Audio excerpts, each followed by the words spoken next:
Assalamualaikum warahmatullahi wabarakatuh. Masih di bulan Agustus, tepatnya tanggal 23 Agustus 2021.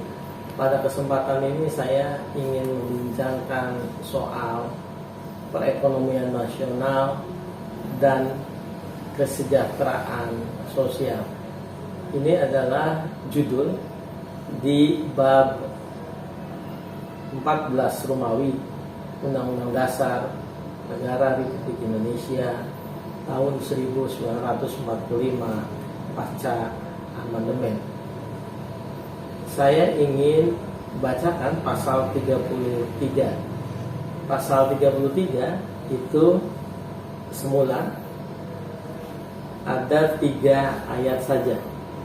Ayat pertama menyebut perekonomian disusun sebagai usaha bersama berdasar atas asas kekeluargaan. Ayat 2-nya, cabang-cabang produksi yang penting bagi negara dan yang menguasai hajat hidup orang banyak dikuasai oleh negara. Kemudian yang ayat 3, bumi dan air dan kekayaan alam yang terkandung di dalamnya dikuasai oleh negara dan dipergunakan untuk sebesar-besar kemakmuran rakyat. Pasal 33 ayat 1, 2, dan 3 tidak ada perubahan. Pasal ini diterima, disepakati pada saat amandemen pertama, kedua, ketiga, bahkan keempat itu tidak diubah. Sempat ada perdebatan, tetapi kemudian tetap dipertahankan. Sampai kemudian di amandemen yang keempat muncul tambahan 2 ayat terakhir, yaitu ayat yang keempat dan kelima. Ini menimbulkan pecahnya 2 pandangan besar.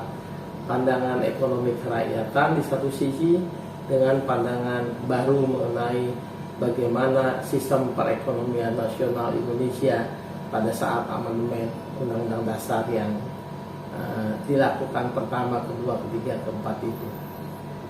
Ayat 4 akhirnya muncul bunyinya perekonomian nasional diselenggarakan berdasar asas demokrasi ekonomi dengan prinsip pertama kebersamaan, kemudian muncul prinsip efisiensi, berkeadilan, berkelanjutan, berwawasan lingkungan, kemandirian, serta dengan menjaga keseimbangan, kemajuan dan kesatuan ekonomi nasional. Banyak yang menyoal soal ini, terutama munculnya kata efisiensi, sekalipun efisiensi disebut dengan efisiensi berkeadilan. Mengapa begitu? Karena efisiensi biasanya asosiasinya itu lebih pada prinsip-prinsip individualis kapitalis gitu ya. Efisiensi dalam perekonomian lebih cenderung kemudian potensi-potensi yang ada itu untuk sebesar-besarnya perekonomian semata begitu. Nah, kata-kata efisiensi kemudian tendensinya adalah kepada prinsip-prinsip kompetensi, efisiensi, kemudian individualis dan tentu saja liberalis ekonomi gitu ya. Nah, sahabat pembelajar, kalau ayat 5-nya mengenai ketentuan lebih lanjut mengenai pelaksanaan pasal ini diatur dalam undang-undang. Tentu tidak berkaitan dengan substansi, tapi akan lahir bagaimana pelaksanaan mengenai perekonomian disusun sebagai usaha bersama berdasarkan asas kekeluargaan itu dalam perundang-undangan atau dalam undang-undang. Sahabat, di pertengahan Agustus kemarin, tepatnya tanggal 16 Agustus, itu ada surat yang disampaikan kepada Presiden Republik Indonesia dari mulai MPR, DPR, DPD, kemudian Presiden, lalu Kementerian Perekonomian, kemudian dan seterusnya sampai kemudian kepada kita juga rakyat Indonesia. Surat itu isinya kurang lebih memohon pada Presiden untuk menghentikan, membatalkan rencana privatisasi BUMN, terutama untuk Pertamina dan PLN. Mengapa?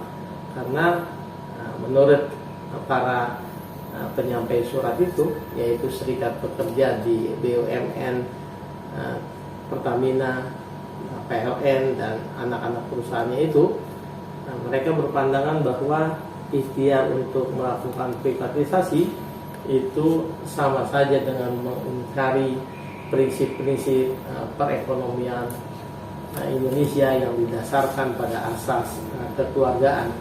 Karena jika privatisasi itu dilakukan, cabang-cabang produksi yang penting bagi negara yang menguasai hajat hidup orang banyak, dan Pertamina serta PLN adalah di antara BUMN yang merupakan bergerak di bidang-bidang yang benar-benar cabang-cabang produksi yang sangat penting bagi negara. Sahabat, surat permohonan dari para pekerja BUMN itu harus kita maknai sebagai ikhtiar anak bangsa untuk mengingatkan penyelenggara negara bahwa tata kelola perekonomian nasional, termasuk bagaimana mengurus badan usaha milik negara, itu harus taat kepada konstitusi. Tidak hanya ketentuan pasal 33 Undang-Undang Dasar 1945, terutama ayat pertama, kedua, dan ketiga, tetapi juga undang-undang yang mengatur tentang itu, undang-undang BUMN, undang-undang tentang migas, gitu ya, itu juga harus menjadi pedoman bagi tata kelola BUMN di sektor-sektor yang menguasai hajat hidup orang banyak. Sahabat, ketaatan penyelenggara negara kepada konstitusi, tentu saja ketaatan kepada paham yang dianut di dalam konstitusi. Mengelola perekonomian bangsa, kita ingat konsep atau asas kedaulatan rakyat, dan sistem atau prinsip atau asas tata kelola yang berdasar pada kedaulatan rakyat di bidang ekonomi tentu saja menjadikan rakyat dan kemakmuran bagi sebesar-besarnya rakyat barometernya. Jika kemudian tata kelolanya sudah menyimpang, tentu saja tindakan ini bisa dikategorikan sebagai tindakan yang non konstitusional. Saya pikir itu. Terima kasih. Assalamualaikum warahmatullahi wabarakatuh.